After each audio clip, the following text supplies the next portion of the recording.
Bueno, bienvenido Joaquín Sánchez Mariño acá a la Comisión de Periodismo Digital de la UMSA, de la Universidad del Museo Social Argentino. Acá estamos con el grupo de estudiantes de esta materia. Te damos la bienvenida.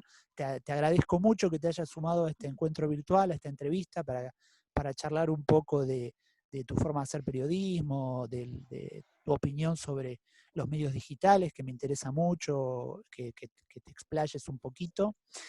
Y bueno, como introducción para el resto de los chicos, debo decir que a Joaquín lo conocí fue alumno mío, así que cuando recién estaba empezando, ya descubrí en él una pluma con mucho talento. Pero fue interesante todo el proceso, todo el camino profesional que hizo, porque creo que en dos materias lo tuve de alumno. Cuando en la primera estaba recién empezando, y después cuando estaba terminando la carrera ya él estaba muy metido en el oficio de periodismo, ya trabajaba para una revista, y iba y venía de hacer notas, pero era un periodista muy ligado a la gráfica, ¿no? Y fue interesante que con el paso de los años pues se fue convirtiendo también en un periodista muy ligado a las redes y al video y a las nuevas formas de exponer y de hacer periodismo. Así que bueno, me parece que es un exponente interesante para charlar y para ver todo lo que opina sobre el periodismo en la actualidad. Y bueno, te voy a hacer un par de preguntas yo y después vamos a abrir al resto de los chicos. Pero mi primera pregunta a mí me interesa mucho cuando lanzaste Under Periodismo, este proyecto independiente que iniciaste para viajar por el mundo y hacer crónicas en el mundo. Hablabas de que iniciabas esta propuesta un poco porque por cómo estaban los medios ahora, por cómo funcionan los medios digitales ahora. Así que me gustaría que me detalles un poquito cuál es tu mirada sobre los medios en la actualidad, los medios digitales, o cómo funcionan los medios y qué te llevaron a hacer eso. Bien, bueno, primero para mí es un gusto y un honor.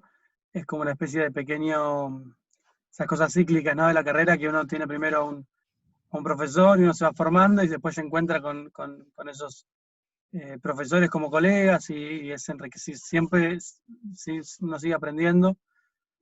Así que gracias por invitarme.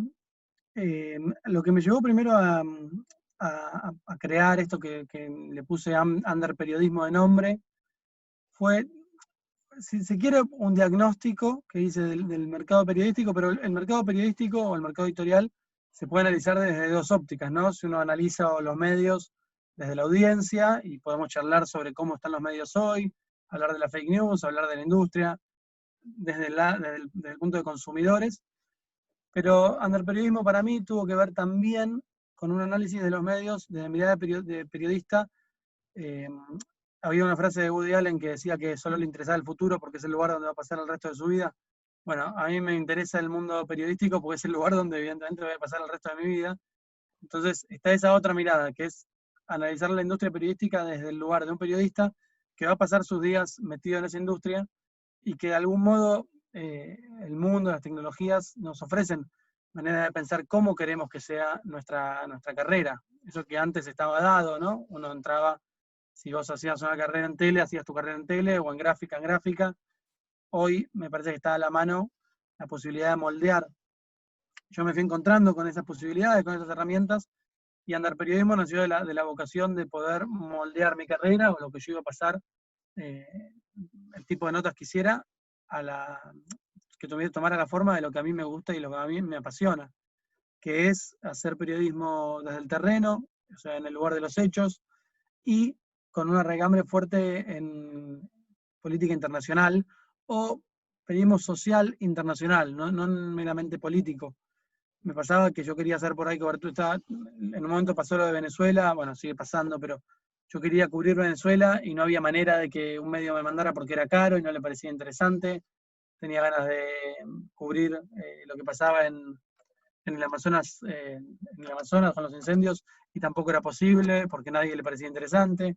Entonces armé como una manera me inventé un sistema en el que yo pudiera ir a pesar de que no hubiera un medio detrás, y esta práctica, digamos, que llevé durante un tiempo adelante, el escalón o la estación final iba a ser este año, a principio de año, con una cobertura en Medio Oriente, una cobertura de la guerra en Siria, que yo quiero hacer hace mucho, y que iba a ser a través de esta nueva plataforma que yo le puse Under Periodismo, que planteaba una cobertura un poco colaborativa, donde había gente que le interesaba la cobertura, que me podía apoyar financieramente hablando, y con prácticas, o sea, la parte de los procesos materiales del periodismo diferentes, no siguiendo los métodos en que trabajan los medios hoy. Pero te lo respondo hasta ahí, a ver si te interesa que desarrolle más por un lado o por el otro, porque puedo hablar rato largo, si no.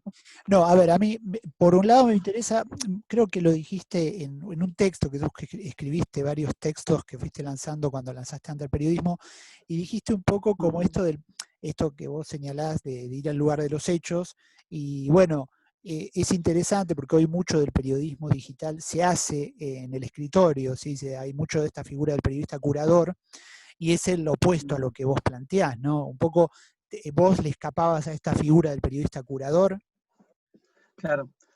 Así hay para mí una gran confusión, que es que la gente por ahí interpreta periodismo digital como periodismo de Internet, ¿no? O periodismo desde Internet, que esa es una confusión, un equívoco, que podría ser, para mí, el pecado original, lo que nos conduzca a la ruina como periodistas.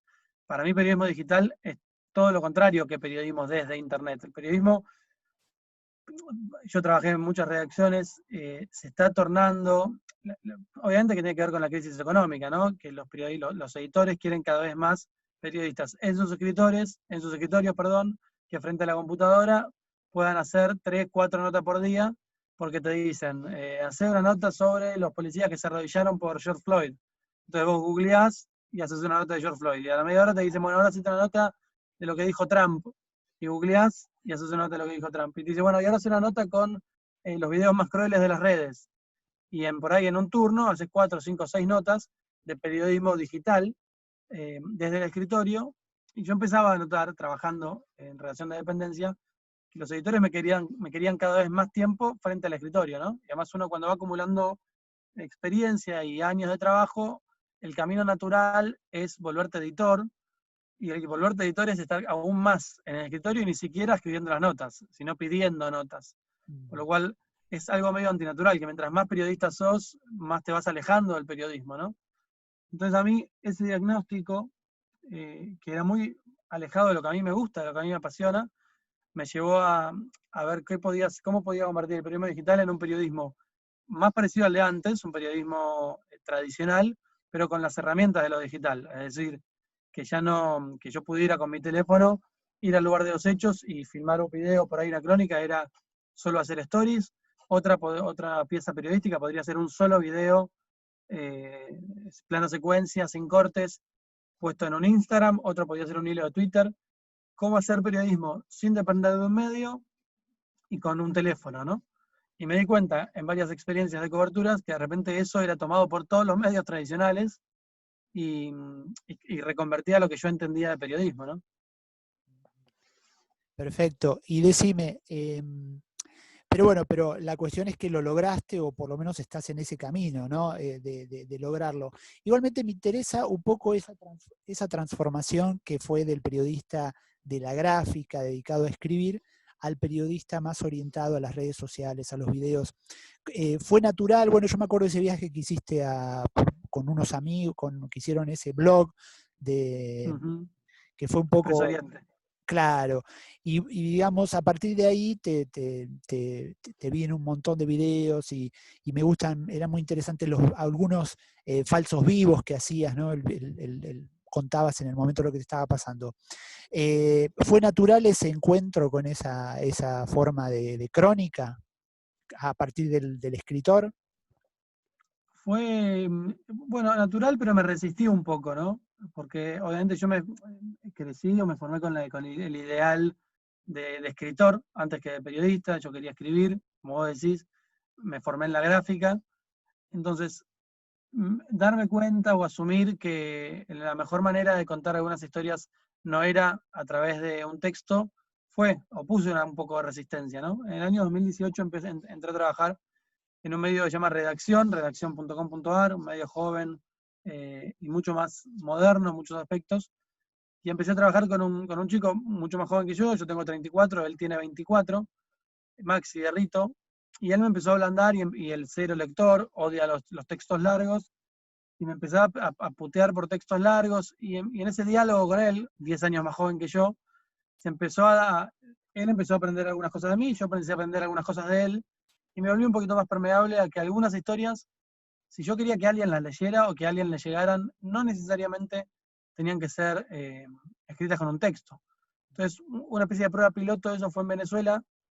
Hice algunas notas escritas, pero el grueso de la cobertura fue, si se quiere, audiovisual, o por hilos de Twitter, por videos, por fotos, y me di cuenta de que ese ecosistema hacía que de repente cuando escribía un texto, había mucha más gente yendo a ese texto, leyéndolo en profundidad, incluso si era largo, y ese texto tenía mucha más repercusión si yo lo acompañaba de una especie de cobertura total, ¿no?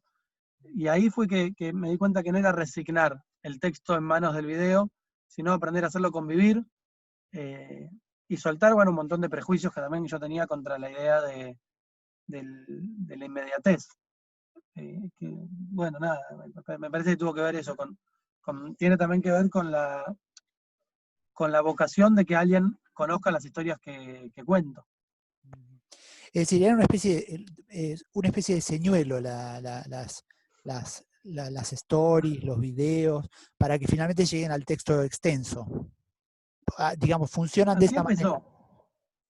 Así empezó. Después empecé a entender o a ver valor en las propias narrativas digitales, en las propias narrativas audiovisuales.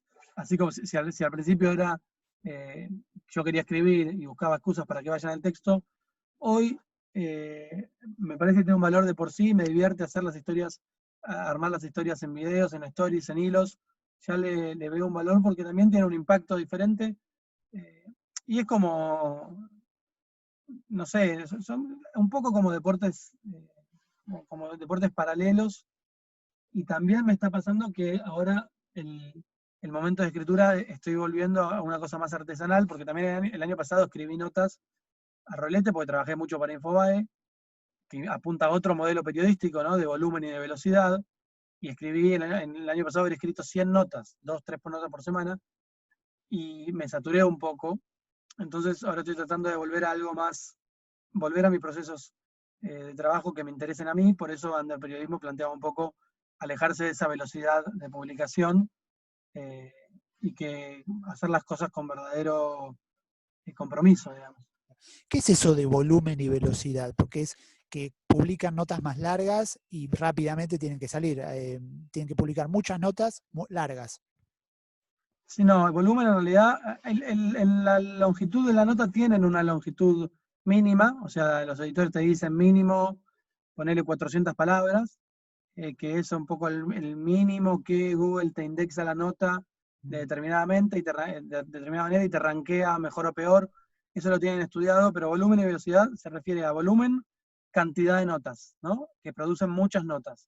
Entonces vos entras a la home de Infobae a las 9 de la mañana y ves toda una home. Y entras a las 11 de la mañana y ves notas nuevas. Y Claro. entras a las 12, una hora después y ves más notas. Y ahí la gente no se da cuenta. Pero producir eso es una industria muy grande, lleva mucho tiempo. Entonces eso es volumen, generar notas nuevas todo el día, porque eso al medio le da views, o sea, páginas vistas, eso le sube el ranking a la hora de competir con Clarín, con El País. Todo ese sistema es el volumen, cantidad. Mientras más notas tenés, más gente está entrando a páginas nuevas. Eso te rankea mejor. Y velocidad es el viejo modelo de periodismo de lo tengo primero, ¿no? El primero que publique que murió, no sé, una persona nueva por coronavirus, gana primero la audiencia, ¿no? Porque la gente está buscando y el primero que lo publica. Por eso están haciendo esta cosa de las notas en noticias en desarrollo. Te dicen, te mandan a cubrir una conferencia o en 5 minutos de conferencia y la nota ya está subida. Así, ¿cómo hicieron? Bueno, noticia en desarrollo. Ese es el modelo de volumen y de velocidad. Velocidad será el primero. Y apunta, está relacionado directamente con el modelo de publicidad, o sea, tradicional. Mientras más el volumen y velocidad traen más usuarios, mientras más usuarios tenés, más te pagan la publicidad o más publicidad. Es un modelo que está en franco deterioro, ¿no? Sí, sí, sí, sí, sí, lo charlamos acá en varias oportunidades. Bueno, vamos a abrir un poco a las preguntas de los chicos y después yo tengo algunas otras para hacerte, así que vamos a ver, ¿quién quiere preguntar? ¿Puedo? Sí, Bueno, primero, bueno, yo soy Rodrigo, soy también estudiante de acá de la universidad. Lo que te quería preguntar es, primero, ¿cómo empezó tu gusto por el periodismo? O sea, desde chico, ¿cómo empezó?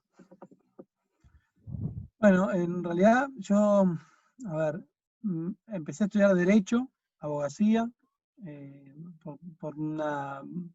Me gustaban las series de abogados, en realidad, me gustaba ver series de abogados con mi abuela, y creía que la abogacía era algo parecido a eso que veía. Prontamente descubrí que no, y me encontraba en las clases de Derecho Civil escribiendo cuentos, escribiendo historias, eh, y un año, o sea, estudié el CBC y un año, me di cuenta de que no iba por ahí, en el medio hice un viaje de un año a viajar por el mundo, eh, y me daba cuenta de que no era por el lado del derecho, sino de algo más creativo.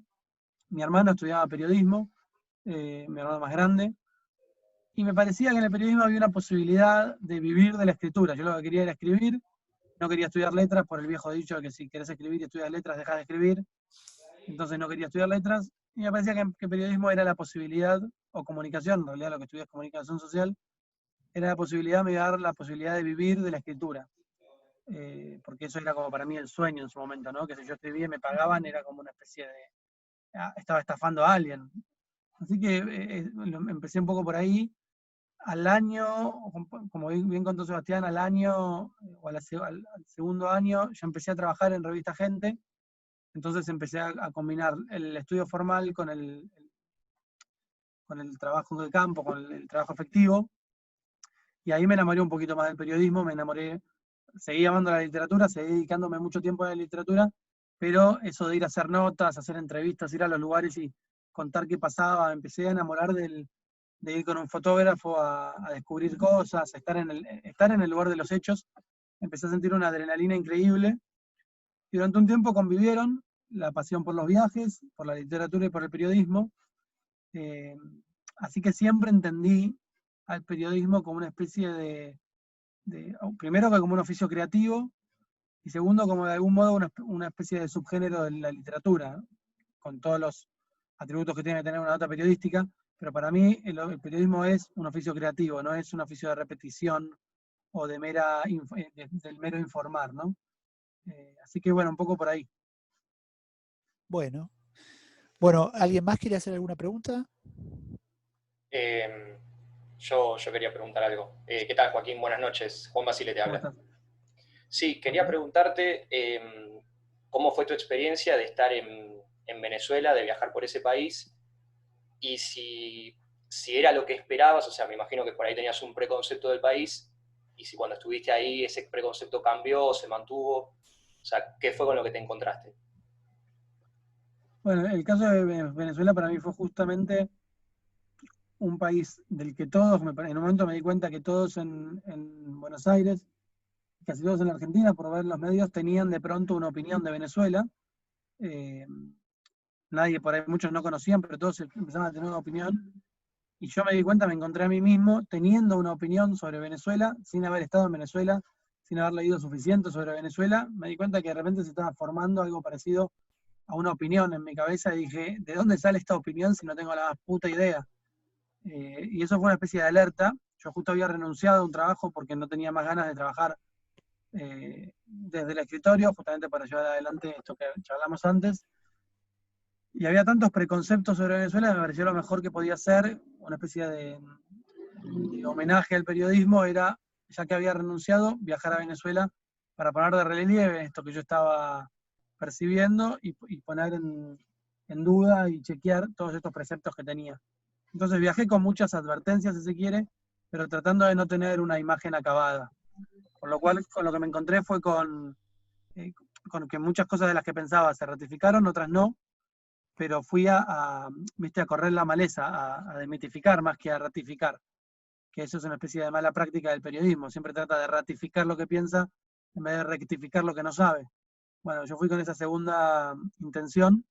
Entonces, primero me encontré con un pueblo increíble, muy alegre, muy amable, muy protector, muy culto, eh, pasándola muy mal, una realidad material durísima, por lo cual muchas de las cosas que se dicen las ratifiqué y me encontré con algunas sorpresas, claro.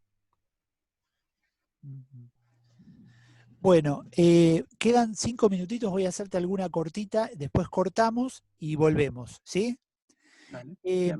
Un poco me gustaría que me cuentes un poco la parte técnica de cómo es tu celular, cómo haces esos videos en el celular, si tenés, cómo los editas desde el celular, con qué aplicación, con qué programa en la compu, cuánto te lleva, cuántos minutos haces y cuánto cortás, un poco para saber las cuestiones prácticas de todas estas crónicas en video tan interesantes que haces, que a veces me pregunto cuando las veo, también me pregunto cómo te sentís estando solo en algún país y esa sensación de hablar con la cámara, pero después volvés al hotel y no hablas con nadie porque estás solo, ¿no?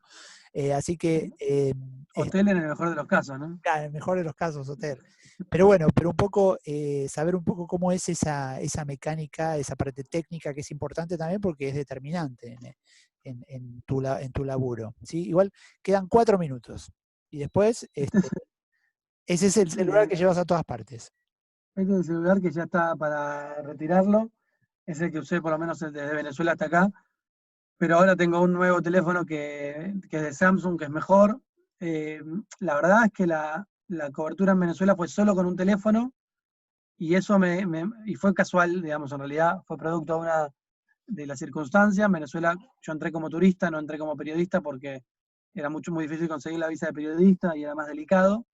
Entonces entré como turista. Como entré como turista, no quise llegar cámara, ni credenciales, ni nada para no deschavarme, porque realmente revisan mucho y te controlan mucho.